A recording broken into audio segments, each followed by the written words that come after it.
Good morning students, I welcome you all for the online class of economics. Today we will be continuing with the propensity to save and propensity to consume function. As I already explained to you the formula yesterday's class about the S function and C function. There are somewhat same student but not actually the same. In place of S it will be C, and in place of autonomous consumption it will be autonomous savings. And yesterday we have derivated the formula of how we get the formula of marginal propensity to savings. Once again I want to remind you, marginal propensity to save, when we have taken, it is a rule that yesterday we have did one relationship when we divide the whole, that is the change in y upon change in y.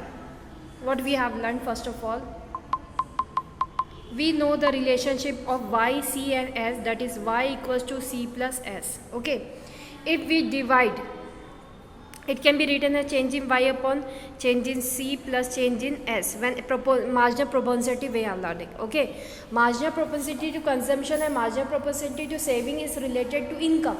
So how the formula is, marginal propensity to consumption is change in c upon change in y, marginal propensity of saving is change in s upon change in y. Okay, whereas if we will divide the change in y also with change in y, what we will get? 1. And what is this change in? It will not be divided, it will be same. So now the answer will be result as 1 equals to change in c upon change in y, what is? MPC, plus what is change in s upon change in y, that is MPS. Is it correct? If we want to take from this above formula, MPS we are not knowing, we have to get. How we will get?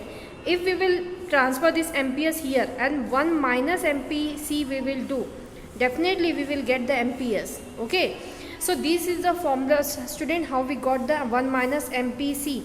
Here in the C function, what is the form? This is the function S function. C function, whereas we have written as C equals to C bar plus BY we were writing. Okay, we were writing like this.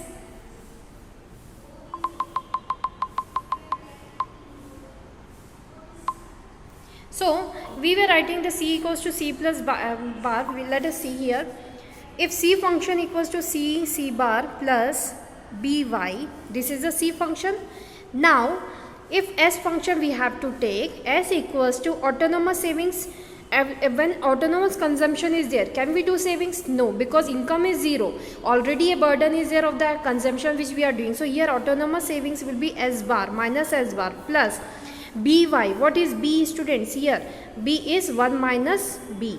As I already said you, y equals to 1 equals to 1 minus MPC. In place of MPC we are writing the abbreviation as B. So MPS formula, when we will be writing here, it will be 1 minus BY. Remember these formulas, C function and the S function. We have to use for the numerical calculation. All the numerical calculation will be dependent on these two formulas. Let us have further. Here values are given. Savings, yesterday I explained how you will be getting this savings. Let us proceed now.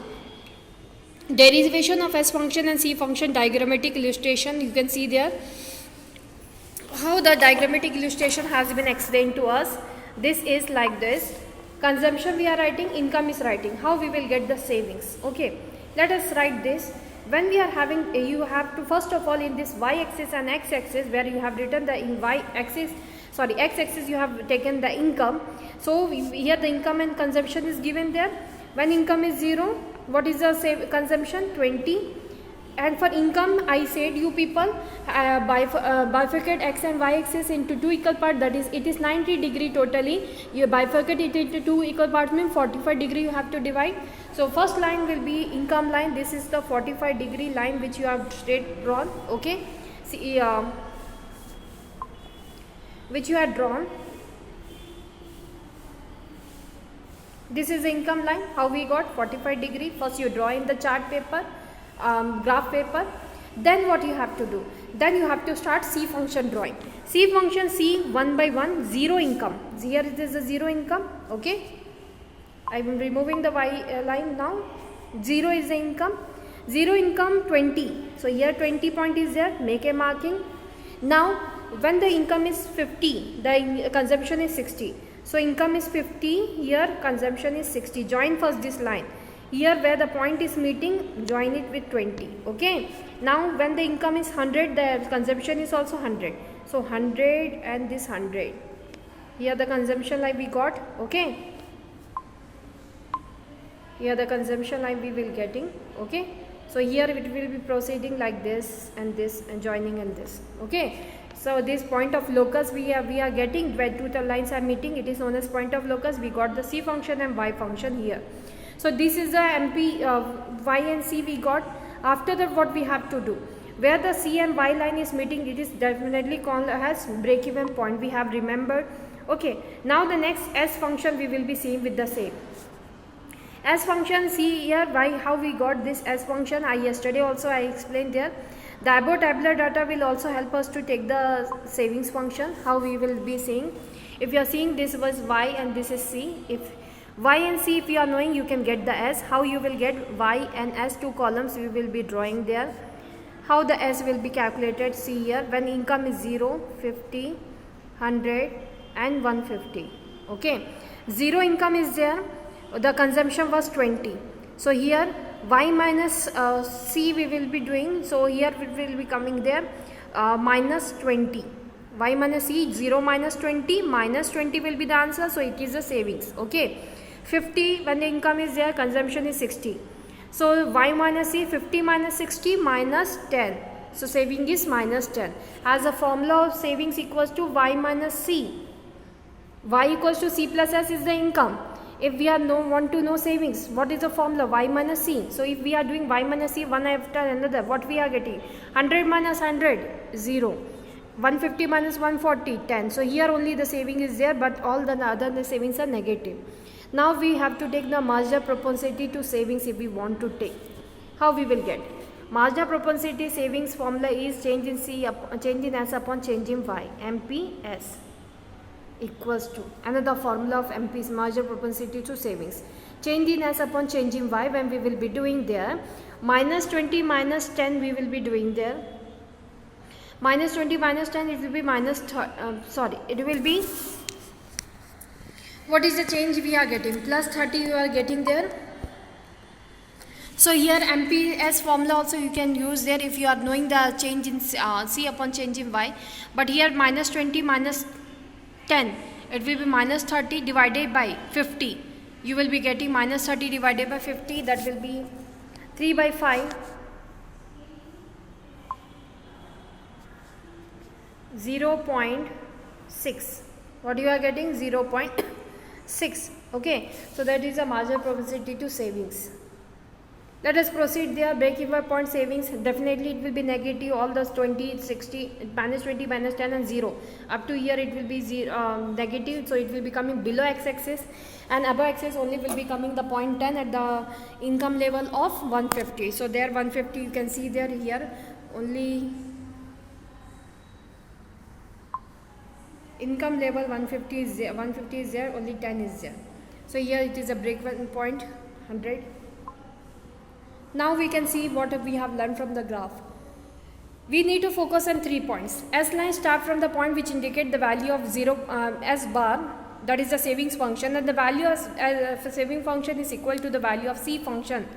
Autonomous saving is equal to the value of autonomous consumption, but only the thing is that it is negative sign. Okay. Thus in figure number 4, S line starts from minus 20 because C line start from plus 20. Same thing is repeated.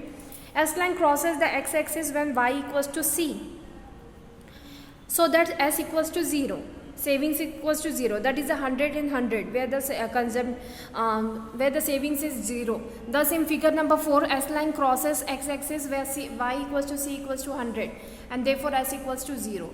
The slope of S line is equal to 1 minus slope of C line. Thus in figure number 4, while the slope of C line 0.8, that of S line equals to 1 minus 0.8, that is 0.2. Now what we will be going to learn, student, how would you specify the saving function given the consumption function as under? Very simple is there, as I now from morning itself I was telling there. If C function is given like this, actually C function equals to what? C equals to C bar plus by. Okay, Here autonomous consumption had not been taken, but it is saying how would you specify the saving function given the consumption. If this is a C function, how we will write as S equals to 1 minus B y. That is a common rule. That is the saving. Next is what value you will assign to the slope of S function when the slope of C function is given as 0.6. What is slope of C function? That is marginal propensity to consumption is 0.6. What is the slope of S function? If we will substitute the value slope of C function MPC and slope of S function is MPS. So what the formula is, we have morning also we have learned that MPS plus MPC equals to 1. So if we are substitute the value MPS plus 0.6 equals to 1. MPS thus equals to what? 1 minus 0.6, that is 0.4 will be the answer. Okay. So this is the student how the simple questions you will be asked. If you will remember the formula and relate, you know how to relate with the savings and consumption function, it can be done. Find S when C bar is equals to 100, MPS equals to 0.4 and Y equals to 1000. We know that S equals to RS bar plus MPS Y. Okay. We also know that saving is negative to the extent consumption is positive when Y equals to 0, so that minus S bar equals to minus 200. Why? Because we have learned now itself when autonomous consumption is 200, then autonomous saving will be opposite to that. Autonomous consumption is area where the income is 0 and the consumption is still there. In that situation the saving will be coming opposite, same number what is consumption but in a negative value. So if consumption is 200, then savings will be how much? That will be saving, autonomous saving will be minus 200. First value we got, what has been explained, MPS equals to 0.4 is the second value, it is given 0.4. Y equals to how much given? 1000. What we have to take? S function we have to take. S function formula is S bar plus 1 minus B, sorry, got wrong.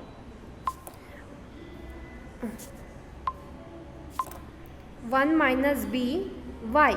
What is substitute the values? S bar how much we have got? Minus 200. As per the rule I explain how we got minus 200 plus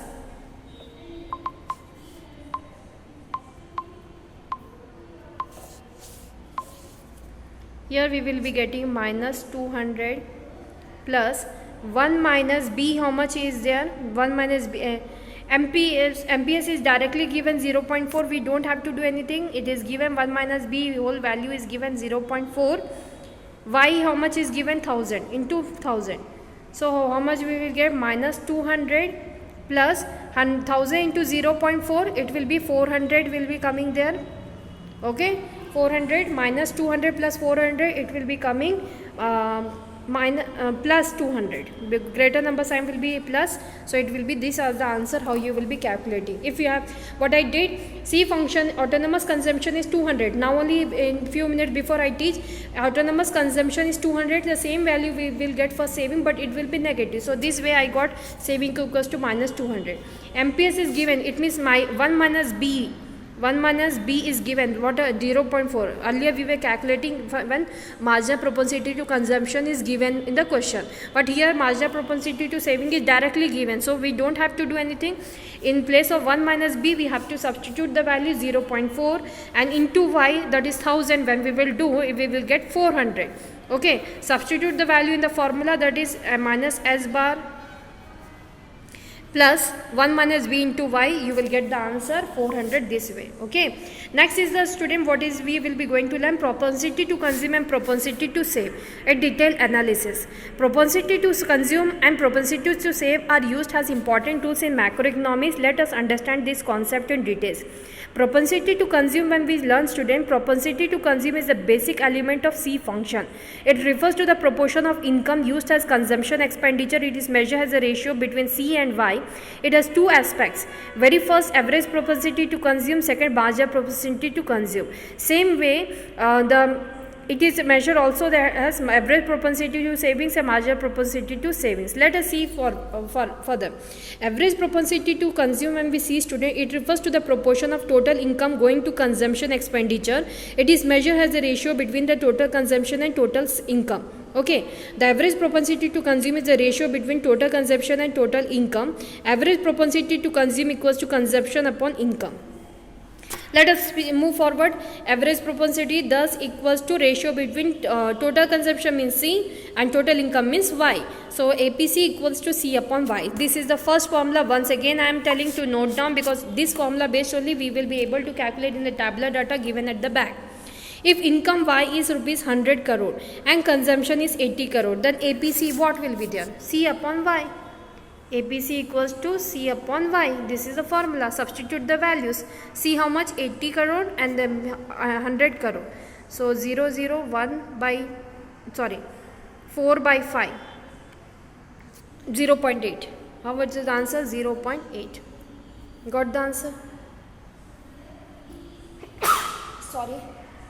Though these are the answer we got APC. From this question, if we want to, this indicate that 80% of the income is spent by way of consumption expenditure in the economy. The value of APC is generally less than 1 because often a part of income is saved. However, there can be situation when APC equals to 1, when C equals to Y, and APC greater than 1 when C is greater than Y. Table 4 shows the estimation of average propensity to consume corresponding to the three situations, different situation. Very first, when C greater than Y, when C equals to Y, and when C less than Y. Let us see this question, then our class will get over. The situation number 1, when we see what we are observing. Situation number 1, when APC greater than 1. How it is? Income, first is autonomous consumption, 0, income 20, APC will be 0, APC will be nothing coming, because 0 by 20 it will be nil. Next situation, APC greater than 1. In that situation, what the answer will be there?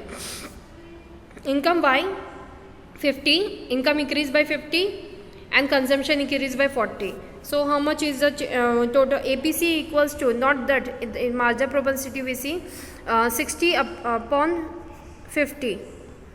What was the answer? 1.2. Got? Next part, what we are getting? When APC equals to 1, 100 and 100, the same question. 100 divided by 100, 1 we will get. Okay, so this is the consumer equilibrium area, aggregate demand area, break-even point. APC less than 1 when we get. When 150, when our income is less than, income is greater than consumption. In that situation, what we will get? The answer is below 1. So 0.934. Okay, this is the average propensity to consumption. Diagrammatically, it's the same way it will be appointed.